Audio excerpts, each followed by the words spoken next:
Welcome to a new Anno 1800 episode focused on layouts. And today we're going to talk about all of the worker level layouts from sausages to beer. If you don't know why layouts are so important in Anno 1800, or if you want to look at the farmers level layouts, don't hesitate to check the previous episode that I made on the topic, which will appear now at the top or will also be in the video description below. I'm Strat Gamer, covering strategy, city building games and simulations with game reviews, guides, tutorials and let's plays. If you haven't subscribed to the channel yet, don't hesitate to press the red button below to subscribe so you never miss another video and you help support the channel. Diving right in here, we can see cities mixing farmers and workers. And if you click on your workers, we can see the productions. It obviously starts with the market, the fish and the war clauses, which are coming from the farmer level. Then after we have some new goods, sausages, bread and soap are all basic needs. Also have another service building, which is a school,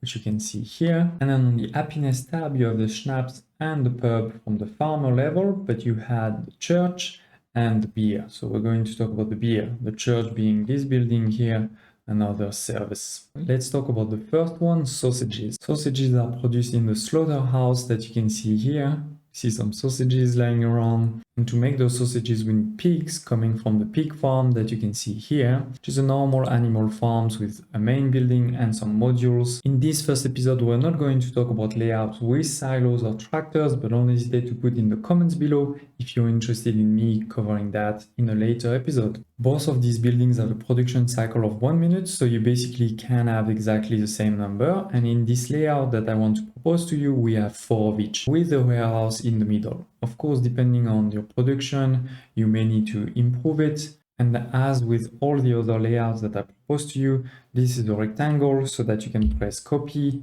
really copy this just rectangle and use it easily as many times as you need in your city. You can also see how we're using integrated layouts with the farms really one tile away from the end product and the end product one tile away from the warehouse. So you're really shortening those distances and using less warehouses. This road here, to be honest, is actually not needed. I just felt it was completing nicely the layouts, but you could also just plant a few trees if you prefer. So this is the first layout for sausages, and linked to sausages because they also use pigs. Let's talk about the soap. The soap production chain is slightly more complex because you have 3 buildings instead of 2. It finishes in the soap factory, which you can see at the top here. Then there is the rendering works, which will create tallow from your pigs. And then again, the pig farms. So pig transform into tallow, transform into soap. You can also see that we don't have exactly the same number of buildings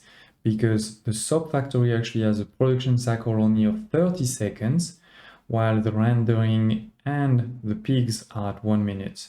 So 2 pigs, 2 rendering works will give you enough for 1 soap factory. Now you can also see that it is fully integrated. All of them will deliver to each other and only the final product will be delivered to the warehouse. But contrary to the previous layout, I wasn't able to just do a nice one tile between each. The pigs here will need to deliver here and there. On the other hand, the rendering will be able to deliver in one tile to the soap factory and similarly the soap factory in one tile to the warehouse. And as always, a great rectangle that's easy to copy and replicate. I'd love to hear your thoughts about this layout in the comments below. For me, at the beginning of the game, really works well. We've covered 2 layouts, there's 2 more and they actually link to wheat. The first one is the production chain to create bread. As always, this is a nice rectangle, but not fully symmetrical. As you can see, here and there is not exactly the same. That's because of those 2 fire stations that I've put in the middle here. Of course, depending on your production, you may need to upgrade your warehouse, but you can see again a nice layout. It ends with the bakeries. You can see 4 of them here,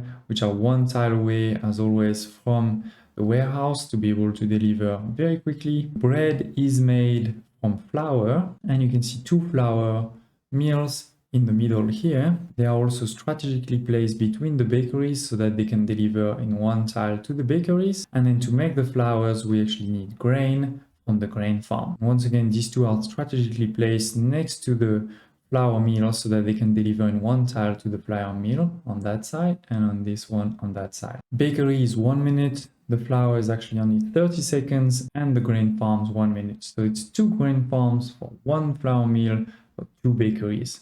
And that's why you have 4, 2, and 4. One thing that I do want to mention though is similarly to what I said about the potato farms in the previous episode, farms like the grain farm can actually be a great way to cover the corners of the map thanks to their one tile module, which is the only reason why you may not want to use a layout like this. For the brewery, you actually need 2 goods. One is the hop from the hop farm, and the other is the malt from the malt house. And then the malt is actually produced from grain. Once again, there is also some small complexity around the number of buildings to have a perfect production chain, because the brewery is 1 minute, the malt house is 30 seconds, the grain farm is 1 minute, but the hop farm is 1 minute and 30 seconds. So actually the best ratio is 2 breweries, as you can see here, which will only need 1 malt house.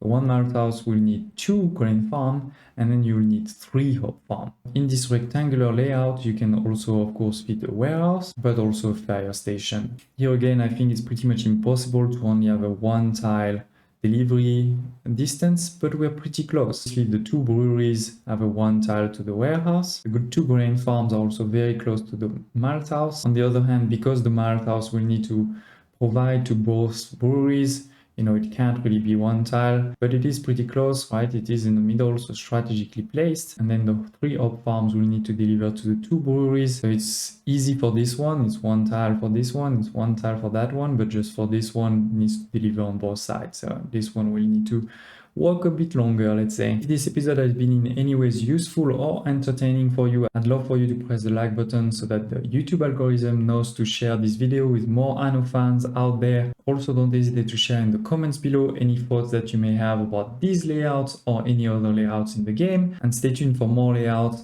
of the other tiers of population, but also some surprise layouts.